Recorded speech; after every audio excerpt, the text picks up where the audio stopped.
Today we're talking about shit hitting the fan. Shit hitting the fan. A lot of people want to know what to do with their metals when things get nasty, and you might have to use them for barter, or they come in handy. Yeah, so that's what we're talking about today, guys. Yep.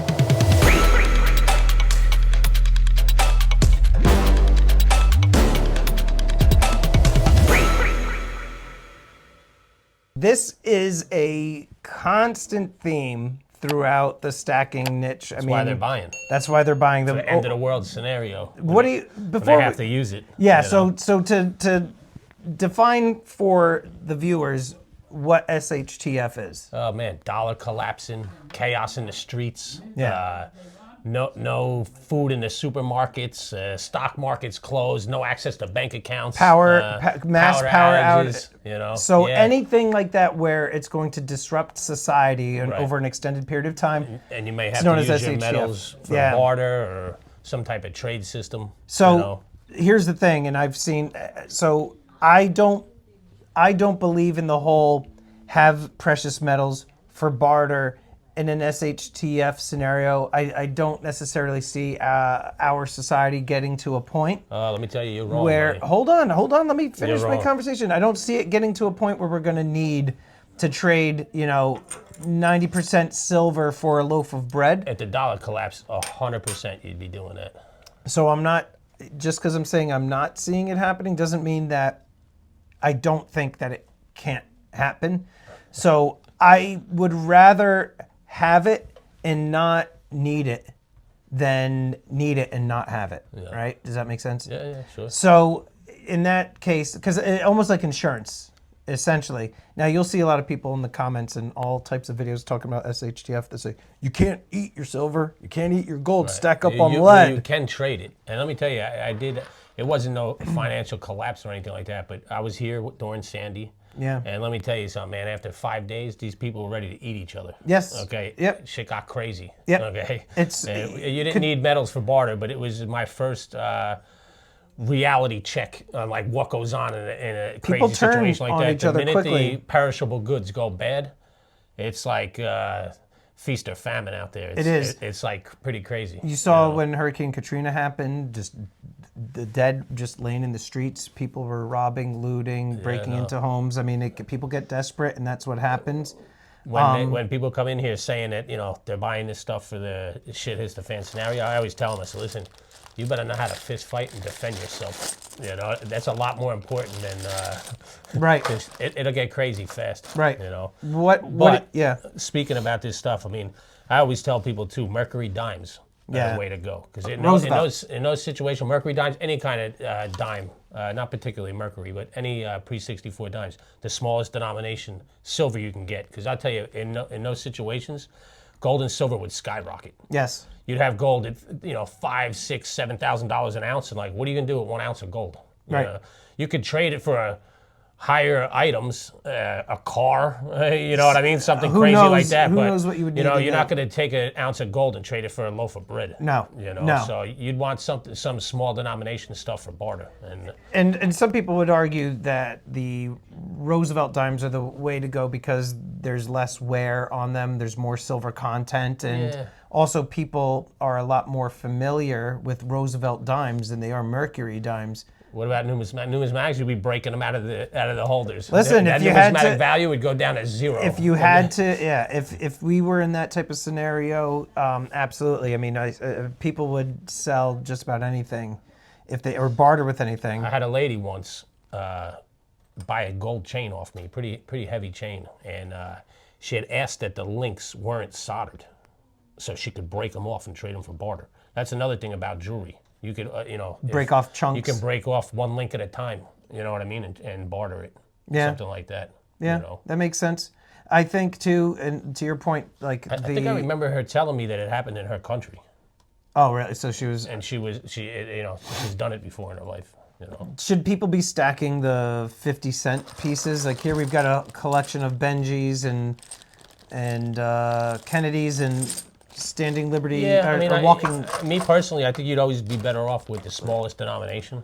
Yeah. But I mean, these are just as good. There's nothing wrong with these. Right. You don't want to get the short end of the exchange.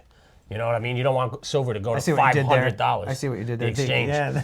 Now, you don't want silver to go to $500. This thing's worth $50, $60, and you're trading it for something that's worth $10. Right. You know what I mean? So Right. the smaller denomination stuff is definitely. What would you say is a good number for people to aim for when it comes to this type of metal? I know the easy number we could say is like what you can afford. Yeah, no, it's definitely what you can afford. I mean, But what do you think is like a good number? Like if you had a friend who's like, yo, Andrew, how much of this, I hear you talking about this stuff, how much should I have like so you stashed? got to figure, it's like 21 and change right now per dollar. Yeah. For pre-64 stuff, Right. you know, so every $100 you're talking about $2,100. Like Yeah. I said, it's you know, if they had $10,000 to invest, I would definitely put a couple thousand in pre-64 silver. Yeah. You know. Yeah, and majority in dimes. Is there, so for the viewers, is there more of a premium on certain denominations? The halves are more money. Yeah? The halves have a higher premium. Why is that? I don't know. I just look at the wholesale sheets every day, and halves are worth more than dimes and quarters. What seems interesting to me is I'm that not really sure the reason why. the majority of people that I speak to, comments, everything, almost everybody seems to prefer dimes because of like for that Because of that SHTF. scenario. Yeah. Now I'm not going to ask you what like personally like what you have in terms of like your stash for the pre-64, you know, it's 1964 or I older. sold like $3,000 in face value today. Because you just You know what? I don't know. see the profits, you got to take I it. just take the profit. I'm not really doomsday prepping right now. You No. know, although I probably should be cautious. You never know. I feel like things are getting a little bit crazier now. You Things know are what I getting a mean? little Like crazy. you have things. the possibility seems greater. It does. As time goes by. It does. You see, like when they're politically, we won't get into politics, but it seems like the political atmosphere becomes more contentious and people are more ready to fight. People are more divided than they typically were. Like we always had division. We always had. Oh, no, it's extreme right now. It's a lot more extreme. People are, if you support one side over the other, people are ready to Sure. throw I down. see them protesting right now over the stuff they got over the weekend. There's protests in every major city right now. Yeah. You know. Yeah. It's getting pretty crazy. Yep. And then you've got this war escalating in the Middle East. You've got the war continuing on with Russia and Ukraine. China, people are still saying that China is still eyeing up Taiwan. I mean, it can get nasty, like And you who said. knows what's going to happen here? Well, now you're talking about that movie. There's that movie out there, Civil Oh War. man, you know what? like, They put these movies out for a reason. Yeah. They get those messages out there subliminally. Yes. And, they're preparing us for something that's about to come. So, get your hands on some pre-64 silver. So what Andrew's also, guys, so you know, like 1964 and older, these coins have 90% silver. The rest is made up of what, like nickel or copper or something, or but dimes, quarters, half dollars. Well, I was always interested in the way that they made these. So like every dollar weighs the same. If it's $2.50, 10 dimes, or 4 quarters, they all weigh the same. Yeah. Which is, don't get me wrong, like we were talking about, some have wear and Well, tear. that's different. But when they're coming straight out of the mint, out of the mint, they all weigh the same per dollar. Yeah. Pretty it makes crazy. It makes sense to be uniform like that. You're not going to have like these massive Pretty coins neat. as half. And so also like for SHTF scenarios, Andrew's saying definitely get some fractional gold. what about the halves? We have 3 types of halves. Oh, there you go, Benji. What about Ben Franklin, John F. Kennedy, I'll bring them up to the. And walking liberties. Just want to hear in the comments what's your favorite. You also have the barber halves, which you don't have here. You probably ain't gonna see too many of them. They have a little bit of a higher premium. Yeah. So these are. You know what? Ben Franklin sell the most. Do they? Yeah. Everybody always asks for the Franklin halves. I think it's because of his awesome mullet. Kennedy was the last year.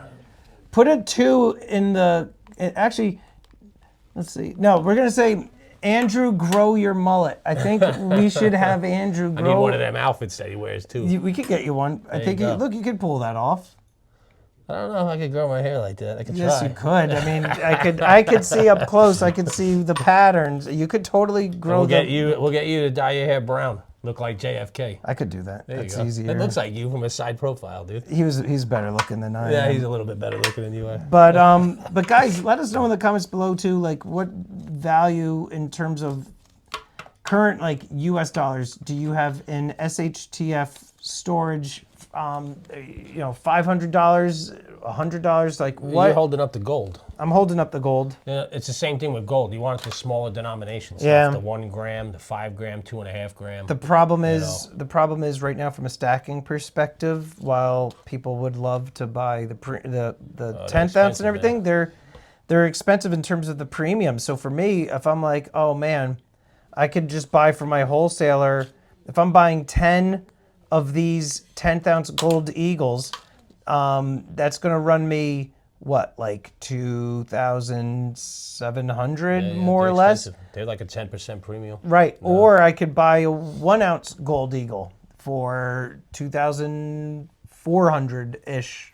So for me, from a stacking perspective, I'm like, oh, I'm going to save myself $300. But when the shit hits the fan, you're going to run into that same scenario too. Unless you cut your eagle in half.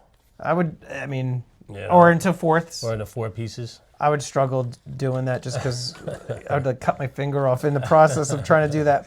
But guys, that was today's topic. Let us know your thoughts on SHTF. What metal do you stack? What do you think is the best for SHTF? And we'll see you next Sunday, right? Next Sunday, guys.